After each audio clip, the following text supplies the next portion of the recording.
যুক্তরাষ্ট্রের ওহাইও অঙ্গরাজ্যের সিনসিনাটির হৃদয়ে অবস্থিত টিকিউএল স্টেডিয়াম, যেটি ২০২৫ ক্লাব বিশ্বকাপের অন্যতম আয়োজক ভেন্যু। ২৬,০০০ দর্শক ধারণ ক্ষমতার এই স্টেডিয়ামে হবে ৪টি গ্রুপ পর্বের ম্যাচ। শুক্রবার স্টেডিয়ামটি পরিদর্শনে আসেন ফিফা প্রেসিডেন্ট জিয়ান্নি ইনফ্যান্তিনো। সঙ্গে ছিলেন ফিফার chief football officer Jill Ellis ও ফিফা ফাউন্ডেশনের সিইও ইউরি জোরকায়েফ। টিকিউএল স্টেডিয়ামে জিয়ান্নি ইনফ্যান্তিনোকে সম্বর্ধনা জানান সিনসিনাটির মেয়র আফতাব পুরভেল ও FC Cincinnati president Jeff Berding. ক্লাবের পক্ষ থেকে উপহার হিসাবে দেওয়া হয় ইনফ্যান্তিনো ২৫ নামের একটি জার্সি।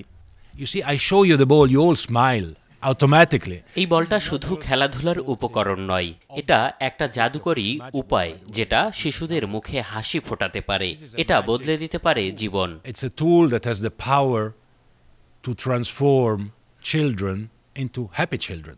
এর আগে তিনি সফর করেছেন আরেক আয়োজক শহর শার্লট, যেখানে অবস্থিত ব্যাংক অফ আমেরিকা স্টেডিয়াম। এছাড়া ইতোমধ্যেই আটলান্টা, পাসাদেনা, ন্যাশভিল, অরল্যান্ড ও ফিলাডেলফিয়ার মতো শহরে সফর সম্পন্ন করেছেন ইনফ্যান্তিনো।